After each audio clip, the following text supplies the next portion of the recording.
ဝမ်မှာဂျိုကြီးချန်ပီယံဖြစ်လာလိမ့်မယ်ဆိုတဲ့ဘရိုနီကာ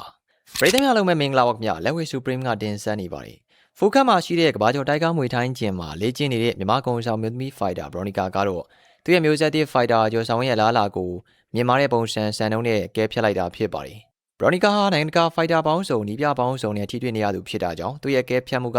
တာမန်အားပေးမှုထက်ပိုပြီးလေးနက်မှုရှိပါတယ်ကျော်ဆောင်ကဝန်ချန်ပီယံရှစ်မှာချန်ပီယံကပတ်ကြီးကိုမလွဲမသွေယူနိုင်လိမ့်မယ်လို့သူမကခိုင်ခိုင်မာမာဟောကိန်းထုတ်လိုက်တာဖြစ်ပါတယ်ဘရိုနီကာထောက်ပြတဲ့ပထမဆုံးအချက်ကတော့ကျော်ဆောင်ရဲ့စီကံရှိမှုပါပဲ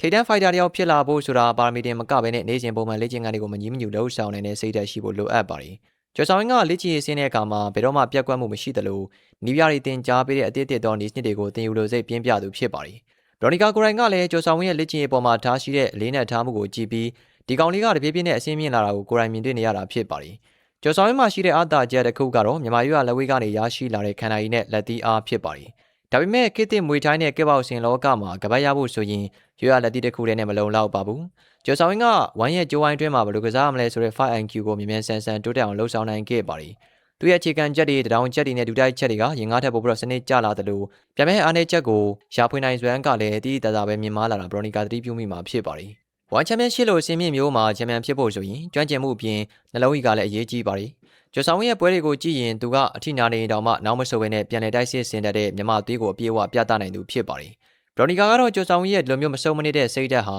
ပြိုင်ပွဲတွေကိုစိတ်ဓာတ်ကျသွားအောင်လှုပ်ဆောင်နိုင်တဲ့အဓိကလက်နက်ဖြစ်တယ်လို့ဆိုပါတယ်။ကပတ်လူပွဲတွေလို9မိနစ်5ကြီးပွဲစဉ်တွေမှာဒီလိုစိတ်ဓာတ်မျိုးရှိတဲ့သူကသာနောက်ဆုံးမှာအောင်ပွဲခံနိုင်တာဖြစ်ပါတယ်။ဘရိုနီကာလိုအတွေ့အကြုံရှိတဲ့စီနီယာတယောက်ကအတိမတ်ပြုထားတာကြောင့်လေကျော်ဆောင်ရဲ့အတွက်ကတော့ဒါကကြီးမားတဲ့ခွန်အားတစ်ခုဖြစ်လာမှာအသေးချပါ။